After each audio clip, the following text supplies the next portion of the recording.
la ponencia que viene ahora está grabada porque no ha podido venir la especialista, que es Beatriz Gete, ¿vale? Es la que habla de nutrición. Entonces vamos a poner un vídeo para verlo. Voy a presentarla primero. Beatriz es dietista, nutricionista, tecnóloga de alimentos y docente. Y además es paciente de lipedema, ¿vale? La habéis visto en alguna jornada IMAF que ha estado. Y nada. Buenos días a todas las personas asistentes y mil gracias a la Asociación de ALAIPE por pensar en mí y por querer contar conmigo en estas jornadas. Lo que os vengo a traer es, bueno, pues esa pregunta que en muchas ocasiones cada una de nosotras nos hacemos, ¿no? ¿Existe una dieta específica para la enfermedad del lipedema? Y bueno, seguramente me habrán hecho una breve presentación. Deciros que no he podido estar allí in situ y que por eso me he decidido a hacerlo de forma virtual. Sé que no nos podemos poner las caras, pero que espero que pueda ser ameno, y si al final tenéis alguna duda, seguro que desde la asociación me la trasladan, y si no, también os dejaré la forma de poder contactarme. Deciros que soy Beatriz Gete, dietista nutricionista, y bueno, pues en la parte que nos toca, paciente de lipedema. Casi empezando a desmontar la charla desde el minuto número 1, no sé qué pensáis las personas que estáis por allí, o sobre todo, ¿no? Pues las mujeres afectadas, y la respuesta es un rotundo no. Sin lugar a dudas, os diría que existen tantas alimentaciones como mujeres con lipedema existan. ¿Por qué? Porque el lipedema no deja de ser otra condición más. Habría que, bueno, pues ir desgranándolo poquito a poco, tal y como lo vamos a hacer hoy. ¿Por qué? Porque antes de nada creo que es importante empezar por los cimientos y empezar a entender qué es una alimentación saludable.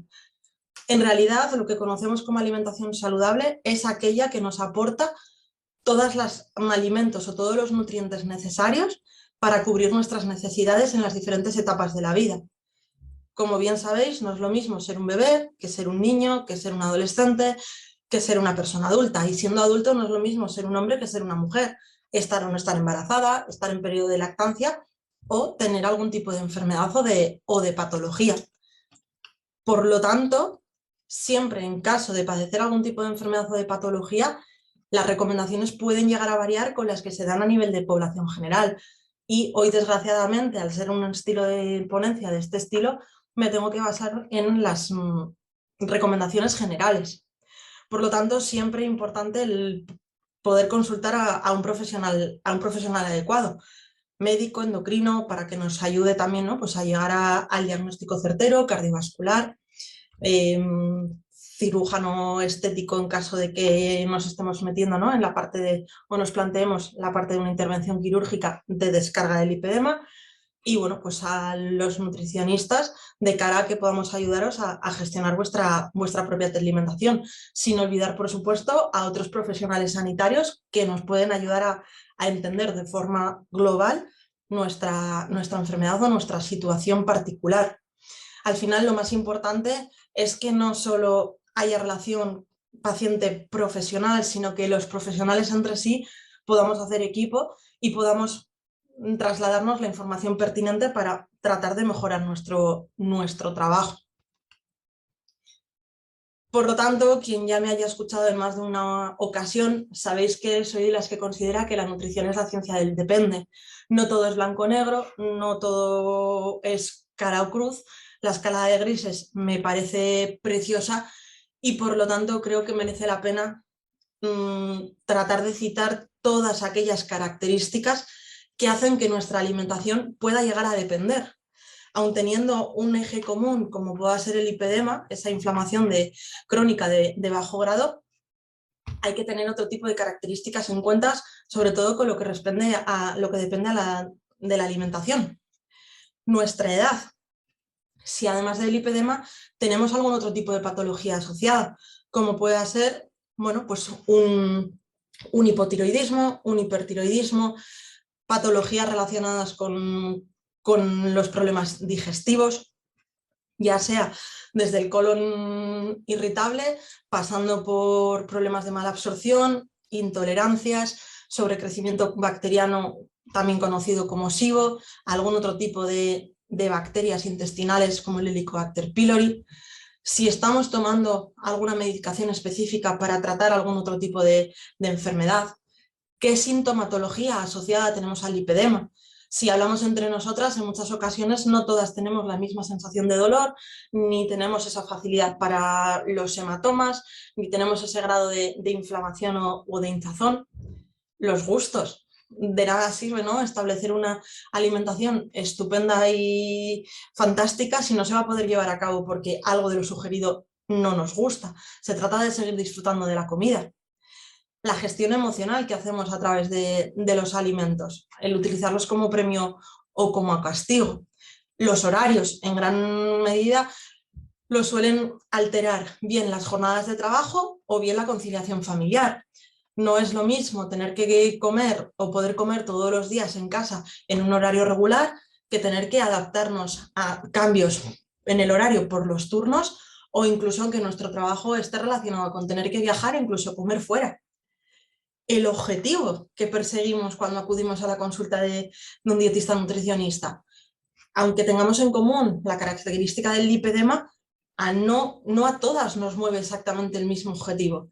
Hay quien como objetivo tiene bajar la inflamación, hay quien como objetivo tiene el aprender a comer, que es una de las características con las que a mí más me gusta trabajar, porque ponemos sobre la mesa la educación alimentaria.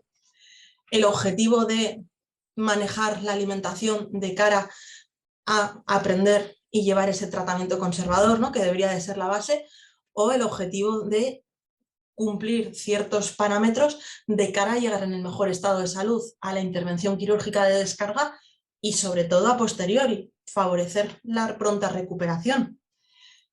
La alimentación también depende de la actividad física que realizamos, de las habilidades culinarias. No es lo mismo una mujer que le encanta cocinar y que disfruta de este tipo de tareas a aquella mujer que no dispone de mucho tiempo y que, bueno, pues tenemos que utilizar algún otro tipo de alimento ya más o menos elaborado o preelaborado que nos ayude a reducir los tiempos en cocina.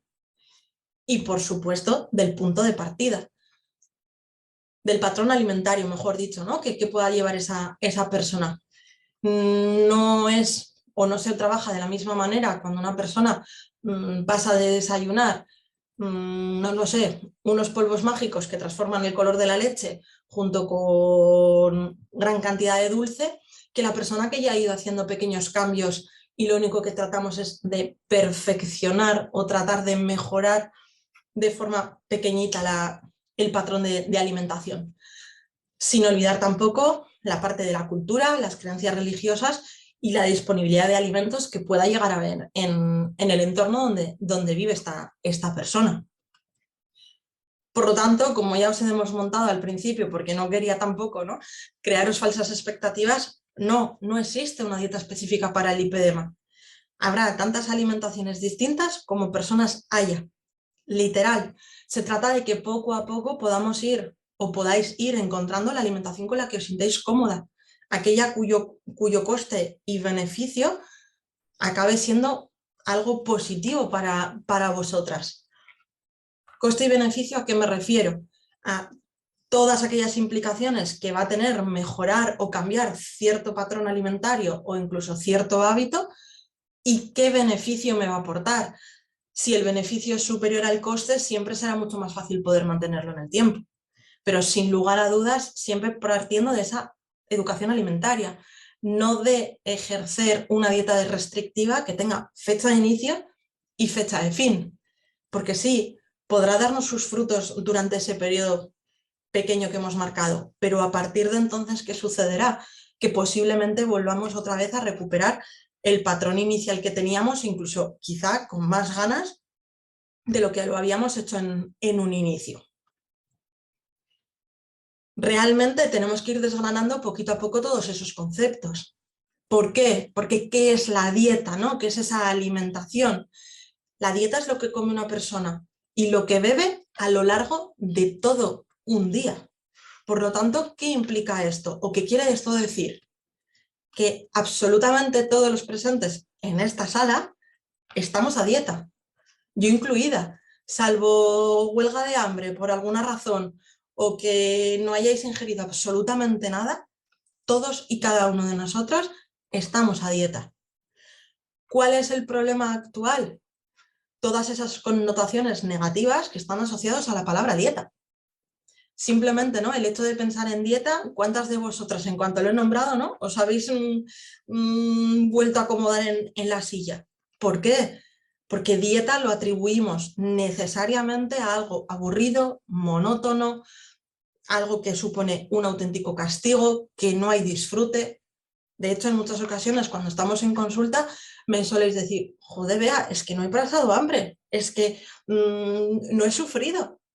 Yo no podría disfrutar de mi trabajo infligiendo sufrimiento o castigo a nadie que confíe en mí para hacer este tipo de cambio y este tipo de aprendizaje. Y ni mucho menos significa lechuga y pechuga a la plancha.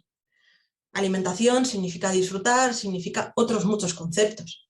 Sí que es cierto, y no os puedo negar, que hay ciertas estrategias que están bastante más estudiadas en esa característica o para las características del lipedema. Entre ellas la alimentación saludable, de la que vamos a hablar hoy largo y tendido por poder ser algo más general, la dieta RAD, también conocida como antiinflamatoria, y la dieta cetogénica. Sí que es cierto que, bueno, pues aquí necesitaríamos bastante más tiempo y, bueno, pues sería también sería importante el individualizar absolutamente o todo lo posible. Si seguimos metiéndonos en esta base de conceptos, la alimentación la hacemos a través de los alimentos. Y los alimentos son esa sustancia que podemos ingerir los seres vivos con distintos fines. Los nutricionales, sí, por supuesto, nos proporciona energía, nos proporciona nutrientes y podemos hacer nuestras actividades fisiológicas. Pero no solo el alimento cubre estos factores. Cumple también factores sociales, favorece la comunicación. ¿Cuántas veces quedamos a tomar un café, a comer, quedamos y realmente quedamos a hacer algo que tenga que ver con la alimentación? Pero la alimentación pasa a un segundo plano cuando estamos con esa persona. No deja de ser una excusa para estar con la persona que hemos quedado. Nos ayuda a establecer lazos afectivos, las conexiones sociales, ayudan a transmitir la cultura. Esos factores sociales están a la vuelta de la esquina. Dentro de un mes y poquito nos vamos a enfrentar a las Navidades. Fiesta por excelencia que nos reúne alrededor de una mesa. Y si realmente hacemos la reflexión, ¿es lo de la mesa lo que importa o las personas con las que nos rodean? Pues sin lugar a dudas, como la comida empresa, no deja de ser estar con aquellas personas con las que compartimos mucho tiempo, a veces mucho más que con la familia, para estar en un ambiente distendido que no tenga nada que ver con el entorno laboral.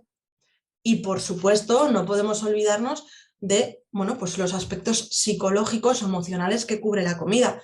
Estefanía también os hablará largo y tendido de esta parte. ¿Por qué? Porque los alimentos proporcionan satisfacción y sensaciones gratificantes, pero también suelen estar unidos a ciertas emociones no tan positivas. ¿Por qué? Porque acabamos utilizando los alimentos como premio o incluso como castigo. Y si algo sabemos, todas las mujeres que tenemos lipedema, es esa gran carga emocional que tenemos a nuestras espaldas.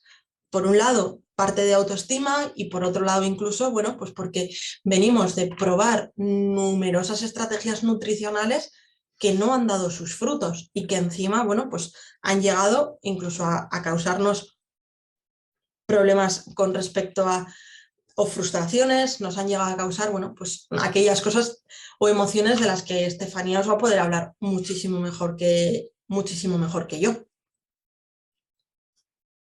¿Cómo conseguimos esos alimentos o cómo los tenemos clasificados? A través de los grupos de alimentos. Por un lado, las frutas, verduras y hortalizas, granos integrales y tubérculos, proteínas y grasas saludables. Estos grupos de alimentos, ¿qué nos dan o qué nos aportan? Los nutrientes. Y los nutrientes los conocéis más que de sobra. Por un lado, tenemos la parte de las proteínas, las grasas, vitaminas, minerales, la fibra. Hay autores que lo incluyen dentro de los hidratos de carbono y otros que los dejan fuera. el agua y esos hidratos de carbono mencionados. Al final se trata, ¿no?, de hacer ciertas combinaciones, vuelvo un poco a lo mismo, en relación a todos los factores que hemos dicho que dependen en la ciencia de la nutrición para lograr esa alimentación que se adapte a vuestras necesidades. Hablando de forma particular y dando consejos generales, evidentemente, ¿no?, habría que ajustarlo a todos los condicionantes previos que hemos comentado, estaría la parte de las frutas. Las frutas frescas, como bien sabéis, nos aportan agua, azúcares, ojo, azúcares intrínsecos, aquellos que están dentro de la matriz del alimento, vitaminas, minerales y cantidades variables de fibra. Aproximadamente, no lo cojáis como si fuera algo que sea inamovible, entre 1 y 3 raciones de fruta al día. Siempre, siempre, siempre ajustar en función de las necesidades. Sí que os puedo decir de forma general que siempre la pieza entera frente a cualquier otro tipo de zumo, batido o licuado, también haciendo excepciones. Si entre vosotras se encuentra esa persona que no le gusta la fruta, que no hay forma de consumirla, quizá dentro de esa balanza de coste-beneficio, tal y como os hemos hablado, es preferible tomar el zumo y que llegue a haber ingesta a que no haya absolutamente nada de ingesta de fruta. ¿En qué momento del día? Cualquiera. Cualquier momento es adecuado para consumir fruta. Si estamos consumiendo fruta, muy probablemente estemos desplazando, que no prohibiendo, el resto de consumo de alimentos. Y sí que también, bueno, pues de cara a priorizar, que no quiere esto decir que ninguna fruta esté prohibida, los frutos rojos, frambuesas, mora, grosella, arándano fresco, tratar de evitar el deshidratado, las fresas, el kiwi, podría ser una buena recomendación para poder ir empezando a hacer ciertos cambios en la alimentación. Si hablamos de las verduras y de las hortalizas, son también una fuente importante de vitaminas, de minerales, de fibra, de antioxidante. La recomendación general, consumir verdura de forma diaria, al menos en 2 raciones, tanto en comida como en cena, y a poder ser que suponga el 50% de la ración. Insisto, no dejan de ser recomendaciones generales. Si nos metemos en otro tipo de estrategia o con algún otro tipo de patología digestiva, este tipo de recomendaciones podrían sufrir ciertos cambios, hasta adaptarlo a la tolerancia o al grado de tolerancia. Se recomienda también que una de esas 2 raciones sea en formato crudo, porque al no haber sido sometido a ningún tipo de tratamiento térmico, conserva mucho mejor los nutrientes. Y siempre, hilándolo un poco con esta idea que os acabo de mencionar, interesante utilizar técnicas culinarias sencillas que puedan preservar o reducir la pérdida de nutrientes, como podría ser, por ejemplo, el vapor. Empezamos a entrar en terreno pantanoso o ese terreno algo más comprometido, los granos integrales y los tubérculos. Los cereales nos aportan una muy buena fuente de energía y estos van a ser regulados en función de la actividad física que realice la persona. ¿Pueden formar parte de nuestra alimentación diaria? Por supuesto, aunque cabe mencionar que no son imprescindibles. El que no sean imprescindibles simplemente significa que no tienen por qué estar presentes de forma diaria. Lo que sí que es importante es que cuando aparezcan no lo hagan en una proporción superior al 25% de la ración, como podéis ver en la imagen. Ideal utilizar granos integrales o al menos que sean elaborados con harinas de grano entero. ¿Por qué? Porque tienen fibra, vitaminas, minerales y no dejamos de recomendar aún así, bueno, pues que sean preferiblemente libres de gluten. ¿Esto qué significa? La gran mayoría de asistentes hoy al curso no tendréis ningún problema para digerir el gluten, no seréis celíacas, pero es cierto que la bibliografía acaba respaldando el hecho de reducir esa cantidad de gluten en nuestra alimentación, ya que tiene cierto factor inflamatorio. ¿A qué nos referimos con cereal sin gluten? a aquellos que de forma natural no lo contienen.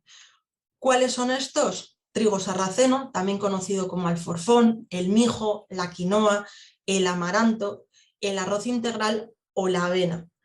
La avena podemos utilizarla certificada porque nos asegura que no habría ningún tipo de contaminación cruzada, pero vuelvo un poco a lo mismo. No somos, por lo general, no somos celíacas, por lo tanto no habría ningún tipo de problema si alguna vez decidimos comer otro tipo de grano de otro tipo de origen. Y siempre preferible utilizar o priorizar aquellos que no están presentes o que no tienen presentes el gluten de forma natural. No tratar de recurrir a aquellos ultraprocesados libres de gluten. ¿Por qué? Porque sí, no tienen gluten y está estupendo a nivel de marketing, nos lo mencionan, lo dejan reflejado por todos y cada uno de los lugares del envase, pero no nos están haciendo mención a qué otro tipo de grasas llevan, cuántos azúcares llevan, y podemos tener o hacer esa lectura de alimento saludable cuando realmente no lo es. ¿Por qué? Porque me ha pasado en más de una ocasión en consulta, vea, mira, me hubiera comido esta galleta mientras preparaba la merienda a uno de mis hijos. Y preguntarte, ¿la has disfrutado? ¿Te la comiste? No, porque tiene gluten y entonces lo vemos como el demonio personificado. Pero me voy al supermercado y encuentro una galleta bajo esa etiqueta de sin gluten y como tengo esa falsa creencia de producto saludable, no solo no me como una galleta, sino que acabo comiendo, no lo sé, por daros un ejemplo, el paquete completo. Acordaros de lo que hemos hablado, balanza coste-beneficio. Quizás es preferible una galleta disfrutada y quitarnos esa parte emocional que tenemos con ese tipo de alimento a utilizar un subproducto con esa etiqueta de saludable cuando realmente no lo es y encima haber comido mayor cantidad. Dentro de los tubérculos nos aportan hidratos de carbono complejos, al igual que los cereales. Interesante moderar su consumo en función de esa actividad física o del objetivo que vayamos persiguiendo con la alimentación. Preferiblemente siempre cocerlos o asarlos y refrigerarlos a más o menos unos 4 grados durante al menos 6 horas para posteriormente consumirlos a temperatura ambiente o bien recalentados. Lo que conseguimos con esta acción no deja de ser la retrogradación del almidón.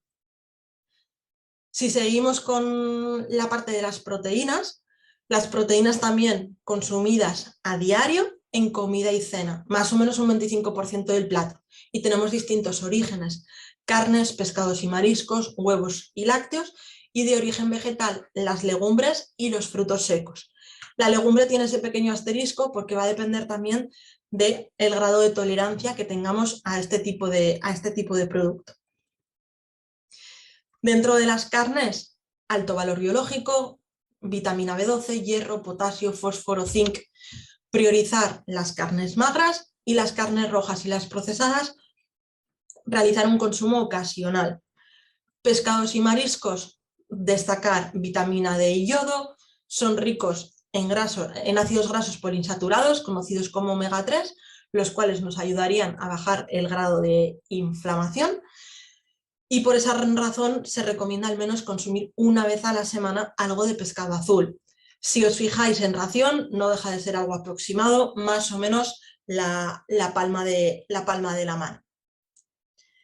Si seguimos con las proteínas de origen animal, el huevo, proteína de alta calidad biológica, vitaminas A, D y B12 y los minerales que destacan, sobre todo el fósforo y el selenio. El huevo, gran versatilidad, sobre todo en cocina, para aquellas que disponéis de menos tiempo a la hora de realizar comidas o cenas, uno de los elementos indispensable. No tengáis ninguna pega por ese consumo de huevos y su relación con elevar el colesterol. Recomendable, ya sea plancha, revuelto, tortilla, escalfado, intentar limitar algo más el huevo frito, no por el huevo en sí, sino por el aceite en el que utilizamos como medio de cocción. Los lácteos y los derivados son una importante fuente de proteína. Sí, es cierto, la lactosa también entra ahí en ese punto controvertido. La lactosa no deja de ser el azúcar presente de forma natural en la leche, y si consumimos yogures o bien quesos, esa lactosa va desapareciendo por el propio proceso de fermentación. Principalmente utilizar lácteos bien de cabra o bien de oveja. En caso de necesitar algún tipo de sustituto de estos lácteos, las bebidas vegetales que tengan un buen porcentaje del vegetal que dicen tener y sin azúcar añadido. Y si nos metemos con las proteínas de origen vegetal, la legumbre. Vuelvo un poco a insistir sobre lo mismo, en función del grado de tolerancia, y constituyen una muy buena fuente de proteínas. Los frutos secos, alto contenido energético, saciantes, grasas insaturadas y fibra. Por lo tanto, bueno, pues son una muy buena alternativa, siempre y cuando la ración sea moderada y nos movamos más o menos en raciones de unos 20-30 gramos. Con respecto a las grasas, son esenciales, las necesitamos para nuestra salud. Por lo tanto, deben de consumirse, pero con moderación. ¿Por qué? Porque tienen un elevado aporte energético. Lo de consumo moderado también va a ir en función de las necesidades y del objetivo de la pauta alimentaria. Pero en general podemos resumirlo como limitar el consumo de grasas saturadas y grasas trans y priorizar el consumo de grasas mono y poliinsaturadas. Aceite de oliva, aceitunas, aguacate, pescados azules, el fruto seco entrarían dentro de esta categoría. Y llegamos a otro de los puntos controvertidos en los que, bueno, pues prácticamente cualquiera de las estrategias acaba diciendo exactamente lo mismo. El azúcar y sus derivados. Siempre se ha dicho, siempre se ha comentado, es un mito que necesitamos azúcar para obtener energía, pero realmente lo que necesitamos es consumir glucosa y la obtenemos de otros muchos alimentos de forma natural, a través de muchos de los que hemos ido mencionando anteriormente. Por lo tanto, bueno, pues es muy importante centrarnos en el consumo de ese azúcar intrínseco, aquel que hemos dicho que está dentro de la matriz, como pudiera ser en el caso de las frutas, o incluso, bueno, dentro de las verduras. Recordaros que su consumo o el consumo de azúcar no es imprescindible y no existe una cantidad necesaria recomendada. De hecho, la Organización Mundial de la Salud afirma que no debemos de sobrepasar el consumo de 25 gramos de azúcar libre al día. 25 gramos de azúcar libre al día, ¿cuánto es? Pues más o menos lo equivalente a 2 azucarillos y medio. ¿Cómo establecemos todo esto al final dentro del plato? ¿Qué es lo que vamos a acabar haciendo? Bueno, pues ese 50% a base de verduras y hortalizas, tal y como hemos dicho, en forma de resumen, la parte de la fruta que quedaría justo, digamos, adyacente al plato, la parte de las proteínas, tal y como hemos comentado, ideal que siempre estén presentes tanto en comida como en cena, porque nos proporcionan saciedad, y la parte del hidrato de carbono, que volvemos un poquito a lo mismo.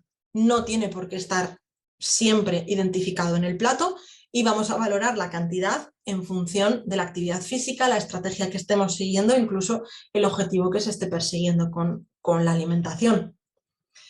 No podemos olvidarnos de la parte de las grasas. ¿Por qué? Porque esa comida tiene que estar sabrosa y tiene que estar rica, tenemos que poder disfrutar de ella. Y por supuesto, como bebida de elección, no podía ser otra que el agua.